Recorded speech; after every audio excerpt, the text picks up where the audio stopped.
Dating during COVID, could there be anything more awkward than getting to know somebody when physical distancing restrictions are in place?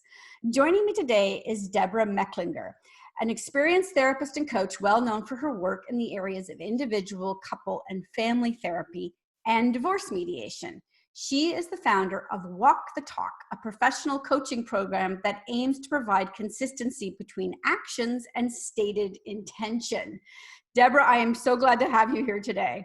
I'm so excited to be here. Thank you so much for So, brightening my day. what a crazy world we found ourselves in, and I don't think that any of us had any idea how many areas of our life this would affect, in particular for single people who are dating.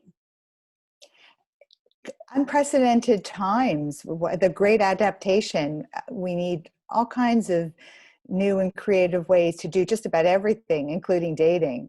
Crazy, right? Well, just before this hit, obviously, all the apps were there, Tinder, Bumble, Plenty of Fish, and it was sort of this instant hookup that we could have with people. If you want to meet somebody within an hour, you could do that. Now, not so much. Right. Now we've gone to, a long-term courting process, we might call it.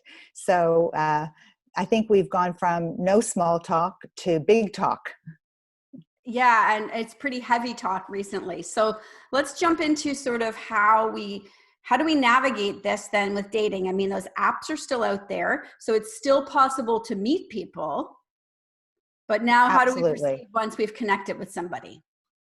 So, I think that proceeding has kind of, proceeding is redefined. And on the one hand, proceeding has kind of slowed down. And I think each stage is a lot longer now and probably a little bit more intense. And however, people are still moving forward. Just forward has been redefined. I hear from my clients, texting has slowed down and video chatting has sped up. And so one of the ways I think that people can move forward is moving from typing to talking with, even just talking on the phone. That's the other piece that I think is a step forward. People are actually on the phone having conversations, which is a more intimate connection than texting. What I do hear from my clients is that when you're texting, you can be multitasking. So people are texting on the app and they're doing a whole lot of other things, and you really have no idea, whether somebody's texting to more than one person or, with their work or watching Netflix while they're texting. When you're talking, it's definitely a more intimate situation because you're present. So that's a step forward. Setting up times to actually engage in some kind of an activity or a date, that's become a really popular way of moving things forward.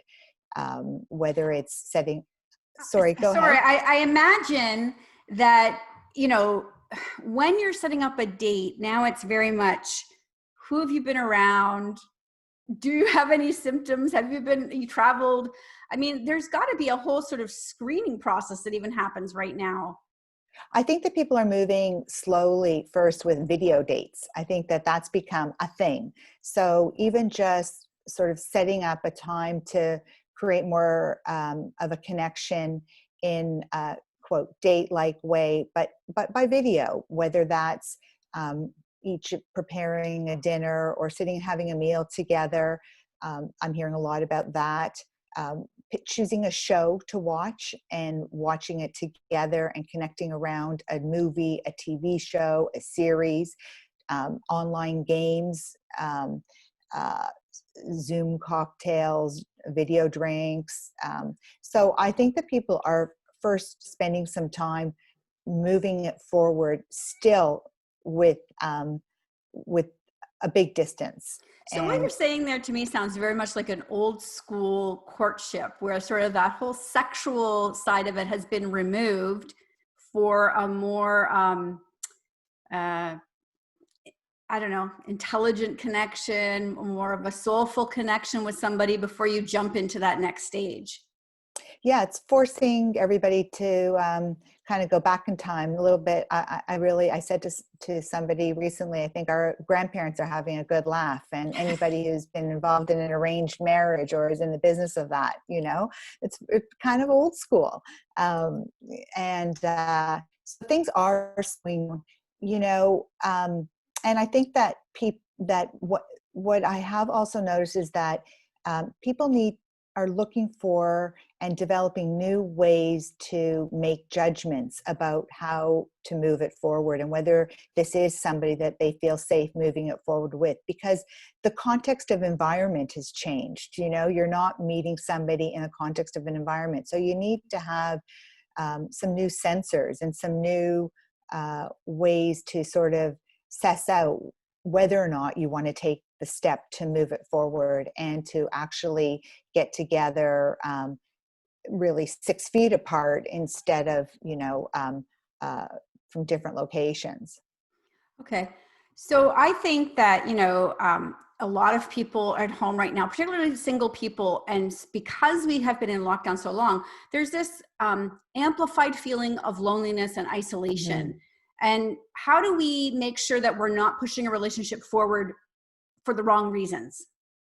Well, that's a great question, and I think that it kind of always comes down to self-awareness, like developing, a really heightened sense of our own self-awareness and clarity around intention, and so that you're making mindful choices. So there's some personal work that needs to be done to ensure that that you're choosing to move this forward and not just moving it forward to take care of some needs that potentially won't serve you when this is all over.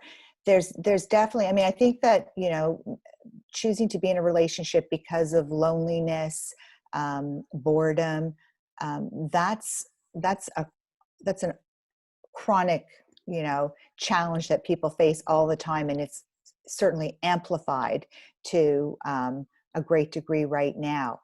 The other thing, so I think that it's about really paying attention to why you're choosing to have the conversation with somebody or to get together, and is this, if you took this scenario out of context, would this be something that you would be interested in pursuing or spending time? The other thing that I think is kind of important, and I don't know that people think about it as often, but dating during COVID can just be dating during COVID. It doesn't have to be the thing that leads to a long-term relationship. It can be experiential. And so I think that that's also something to embrace, that you can participate in the activity of dating and use that as a time to learn about yourself, to explore your own interests, to explore your own, what you like, what you're interested in somebody else. And if it turns out to be something that you want to take further when this is over, that's great. And if it turned out to be a wonderful experience, or maybe just a learning curve, or just maybe not even something that had positive elements, but you've grown because of it, that's okay too. That's an excellent point. I really love that point. That point. So if people want to connect with you, where can they find you?